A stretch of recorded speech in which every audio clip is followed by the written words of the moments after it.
people think gold is just a metal. They have no idea how close we are to a full reset. The United States is currently drowning in $37 trillion of debt, paying over $1.2 trillion every single year just to service the interest.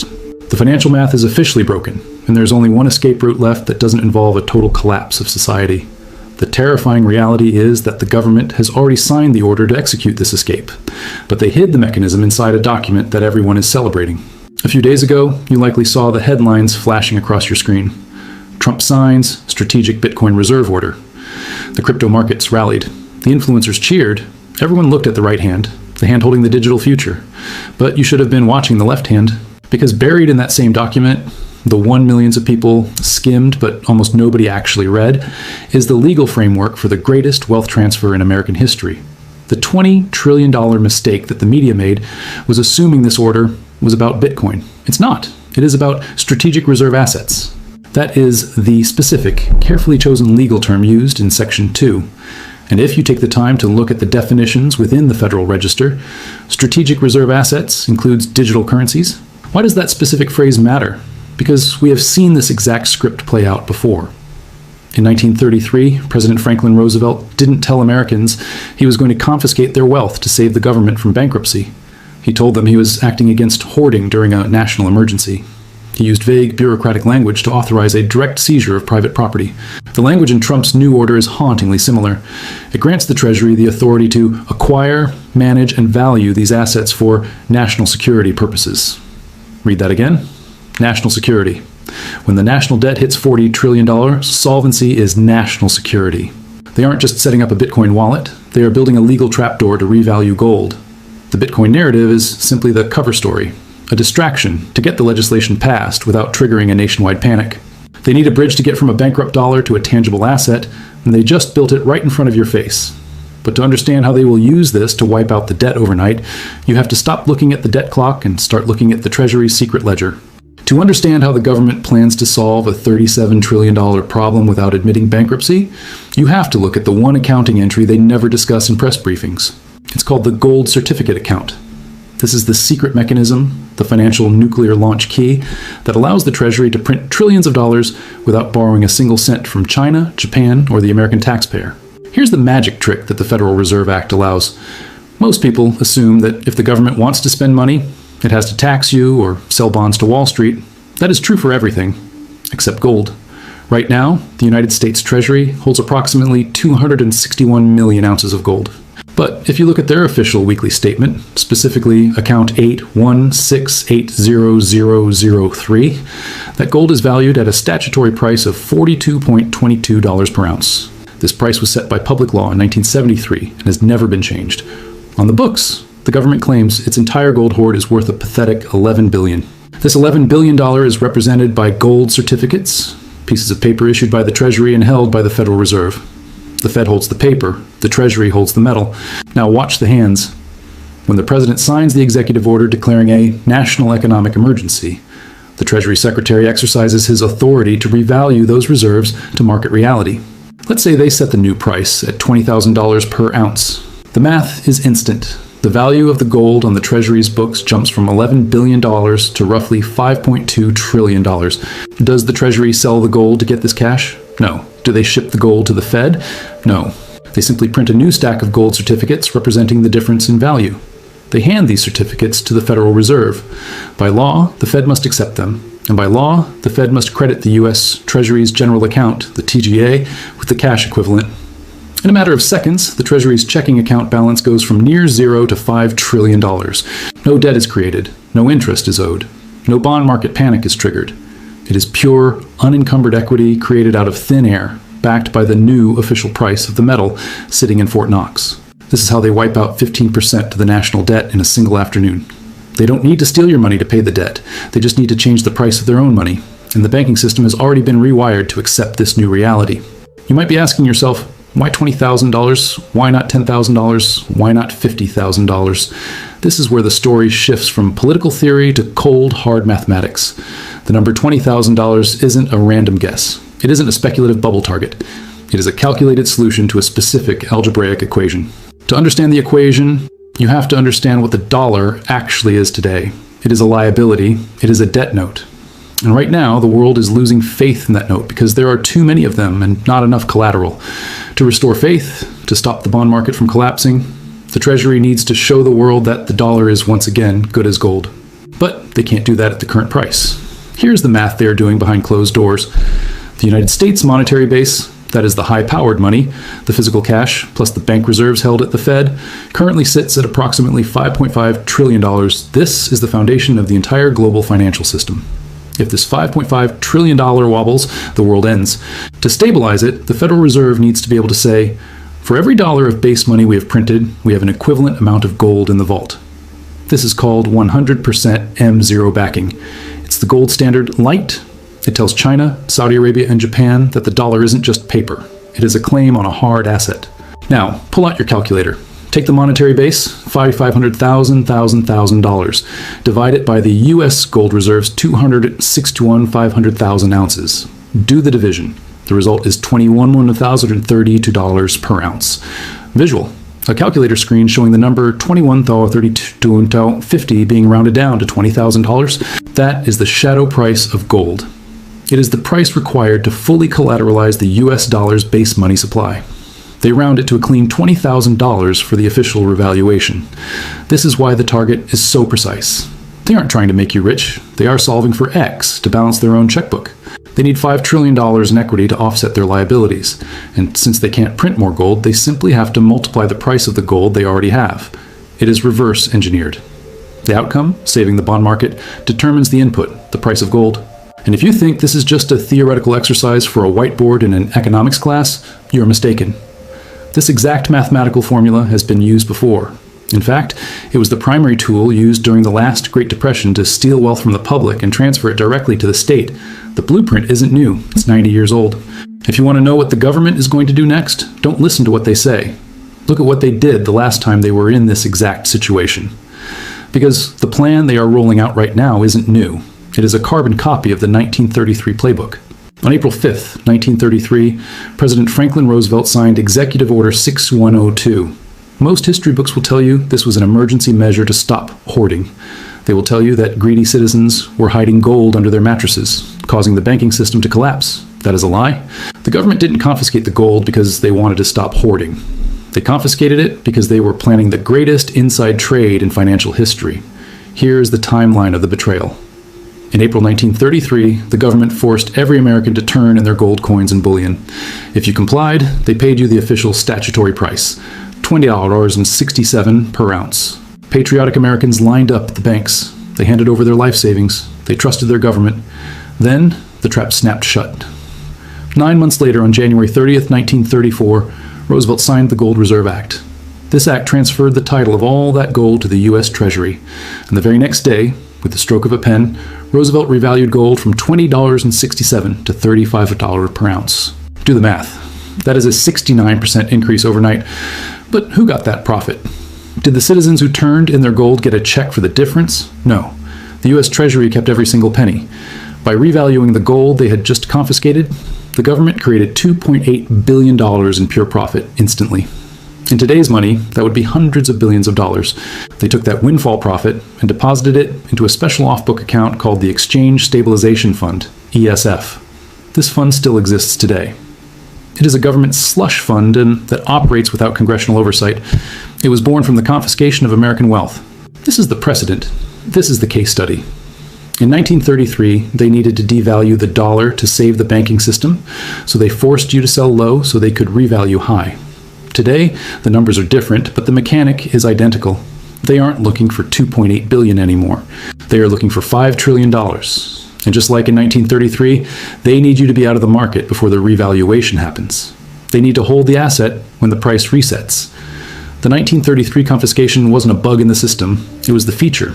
And the banking system has spent the last 3 years quietly preparing for the sequel. You might say, this sounds insane.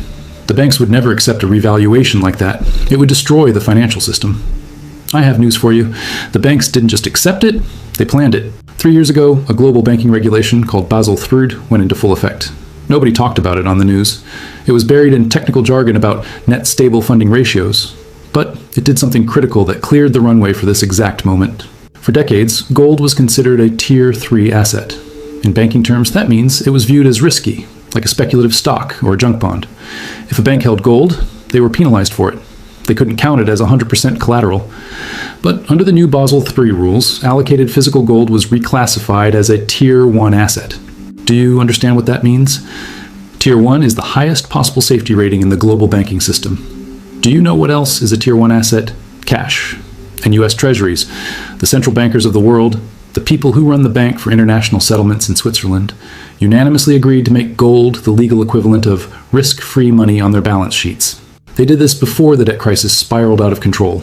They built the landing strip before the plane arrived. Why would they do that?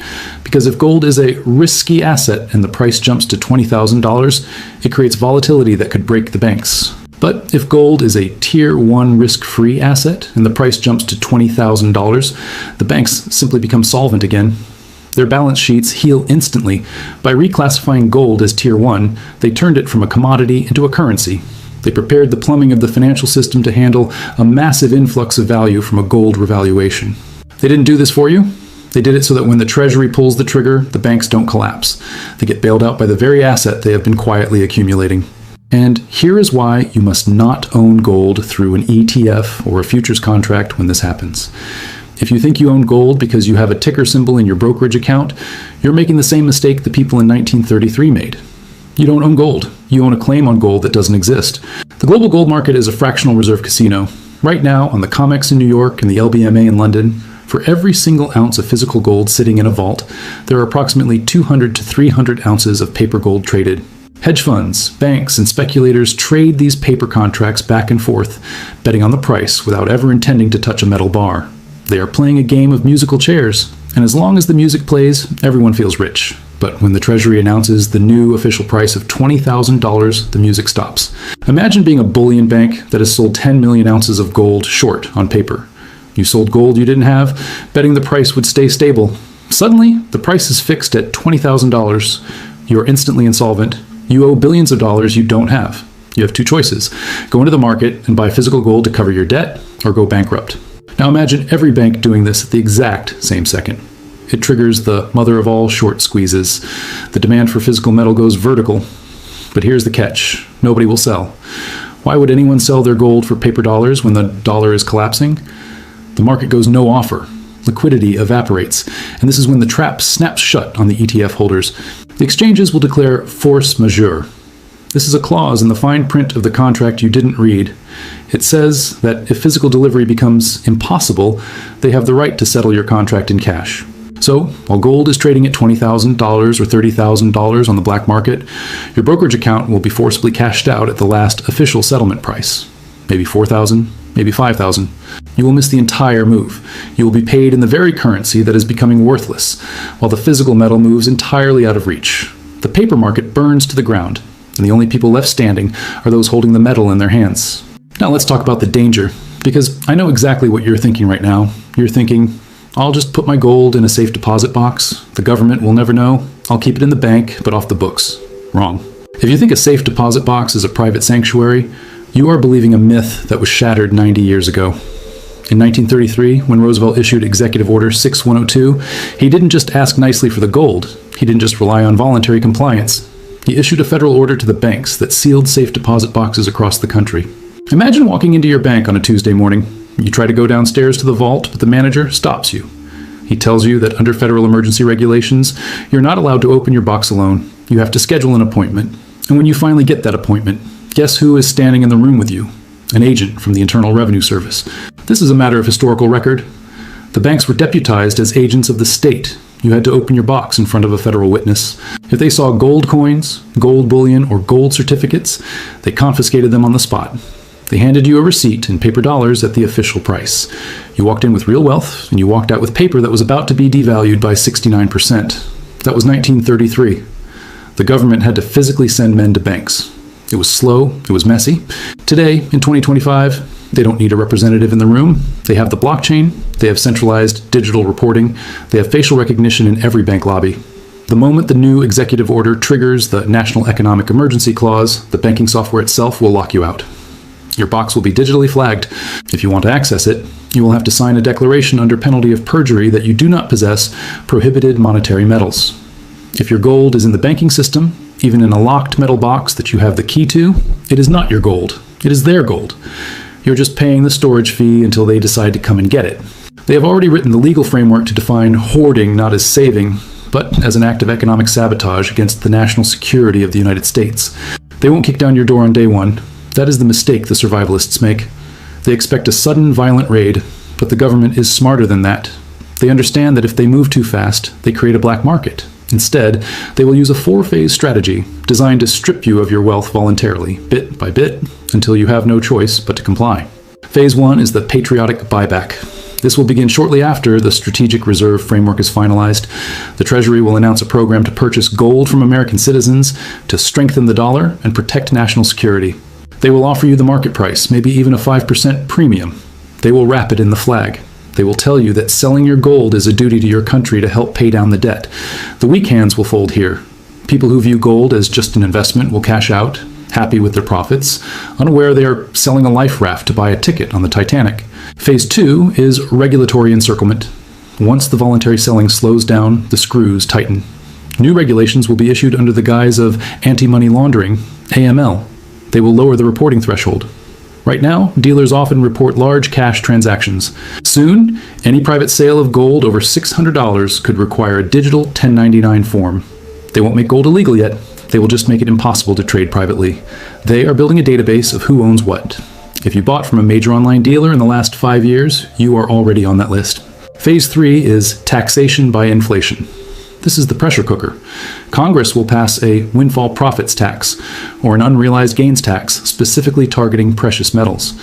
They will argue that since gold prices are rising due to government policy, the government deserves a cut. Imagine holding gold that appreciates 20%, but being hit with a 40% tax on that gain. They make it expensive to hold the asset. They bleed you dry with fees and levies until you want to sell just to stop the pain. Phase 4 is the crisis trigger. This is the final trap. A national emergency is declared, a war, a cyber attack, a bond market freeze. Under the cover of chaos, the mandatory acquisition order is issued. You are given 90 days to turn in your holdings at the preset official price. If you don't, you become a felon. By the time they reach phase 4, they have already acquired 80% of the public's gold through phases 1, 2, and 3. The trap doesn't snap shut on your ankle, it slowly constricts around your neck. The most dangerous lie about this executive order is that it is a victimless accounting trick. The politicians will tell you that by revaluing gold, they are simply unlocking value to pay off the debt. They will tell you that nobody loses because the government is just marking up an asset it already owns. That is mathematically impossible. In economics, there is no such thing as a free lunch. You cannot erase $37 trillion of debt without someone, somewhere, paying the price. And in this scenario, the person paying the price is you. This is the great wealth transfer. It is not a tax you pay on April 15th. It is a tax you pay every time you swipe your credit card at the grocery store. Here is how the theft works. When the Treasury prints $5 trillion in new certificates and the Fed injects that liquidity into the system, the amount of money chasing goods explodes. But the amount of goods, the houses, the oil, the food, stays the same. The result is a catastrophic devaluation of the currency in your pocket. The winners, the U.S. government. Their $37 trillion debt is fixed in nominal dollars. If they devalue the dollar by 80%, which a move from $4,000 to $20,000 implies, their real debt burden collapses. They pay back their bondholders with confetti. The banks. As we discussed, their balance sheets are healed by the revaluation of their Tier 1 gold assets. The insiders, the wealthy elite who moved their capital into hard assets, foreign currencies, and physical metal before the crisis. The losers, the middle class, your salary is denominated in dollars. When inflation hits 20% or 30% a year, your wages will not keep up. You will work harder, but your standard of living will collapse. The savers. If you did the responsible thing and saved $100,000 in a bank account, that money is destroyed. It might still say $100,000 on the screen, but it will only buy what $20,000 buys today. You have been robbed of your labor. The retirees. Pension funds own government bonds. When the government erases the value of those bonds through inflation, the pension funds become insolvent. The check comes in the mail, but it won't pay the electric bill.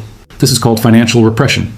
It is the deliberate policy of transferring wealth from creditors, the people who saved, to debtors, the government. They are solving their bankruptcy by bankrupting you. The most critical asset you have right now is not gold, not Bitcoin, and certainly not dollars. It is time. But that time is running out faster than you think. This isn't a plan for 2030. The infrastructure is built. The executive order is signed. The banks are Basel III compliant. The trap is armed. All that is missing is the crisis trigger. Once that trigger is pulled, whether it's a credit downgrade, a war, or a sudden spike in yields, the window to act will close in days, not months. You have a narrow window of opportunity, likely less than 90 days from the moment the first new capital control regulation is announced. Watch the signals. When you see the Treasury lower the reporting threshold for private transactions, that is the warning shot. When you see headlines about modernizing the cross-border movement of assets, that is the gate closing. When you see the words national economic emergency scroll across your screen, it is already too late. So, what is the final move? It is jurisdictional diversification. If your wealth is domiciled entirely within the United States, it is entirely within the reach of a single executive order. You must have a portion of your hard assets outside the blast zone. Switzerland and Singapore are the gold standards. These are sovereign nations with legal systems that do not recognize U.S. confiscation orders. In Switzerland, allocated gold storage is property, not a financial contract. It is protected by centuries of privacy law. In Singapore, the Freeport zones offer a Switzerland of Asia, with no capital gains tax and no reporting requirements to the U.S. authorities for non-financial assets. Moving a portion of your wealth to allocated storage in these jurisdictions isn't hiding it. It is insuring it against the political risk of a bankrupt sovereign. It is the only way to ensure that when the revaluation happens, you are the beneficiary, not the victim. The government is about to pull the greatest accounting trick in history. They are going to turn $11 billion into $5 trillion to save the bond market. But to do it, they have to devalue the currency in your pocket. Don't be the collateral damage in their war against debt. I will be tracking the Treasury's daily statements. I will be watching the Federal Register for the specific regulatory changes that signal Phase 2 has begun. If you want to know the exact moment the trap snaps shut, if you want to be one step ahead of the confiscation, subscribe. Because the next time you see gold at $4,000, it might be in a history book.